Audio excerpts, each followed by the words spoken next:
मौदा तालुक्यातील रेतीघाट बंद असताना अवैध रेती वाहतूक सुरूच आहे। महसूल विभागाच्या पथकाने मौदा तालुक्यातील कुंभापूर परिसरात सोमवारी मध्यरात्री 2 वाजता च्या सुमारास केलेल्या कारवाईत विना रॉयल्टी रेती वाहतूक करणारे 2 ट्रक पकडले। या 2 ट्रकचे 12,50,000 रुपयांचा मुद्देमाल जप्त केला, अशी माहिती तहसीलदार दत्तात्रय निंबाडकर यांनी दिली।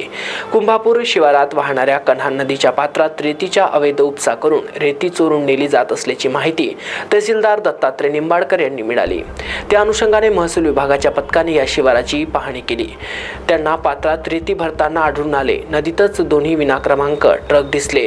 नदीत दिसताच कर्मचाऱ्यांनी त्या ट्रक चालकाची झडती घेतली। या कारवाईत 12.45 लाख रुपयांचे 2 ट्रक, ट्रॉली आहेत आणि 5,000 रुपयांची 2 ब्रास रेती असा एकूण 12,59,000 रुपये किमतीचा मुद्देमाल जप्त केला आहे। ट्रॅक्टर कुंभापूर रेती घाटात रात्री 2 वाजता गाडी मालक प्रकाश भोले व गणेश शेंडे राहणार कुंभापूर तालुका मौदा यांच्या मालकीचे आहे। त्यांच्यावर नियमानुसार दंडात्मक कारवाई केली जाईल, अशी माहिती दत्तात्रय निंबाडकर यांनी दिली आहे। या ट्रॅक्टरला जोडलेल्या ट्रॉलीत रेती आढळून येताच कर्मचाऱ्यांनी चालकाकडील कागदपत्राची तपासणी केली। ती रेती विना रॉयल्टी वाहतूक असल्याचे चौकशीत स्पष्ट होताच कर्मचाऱ्यांनी रेतीसह ट्रॅक्टर ताब्यात घेतले।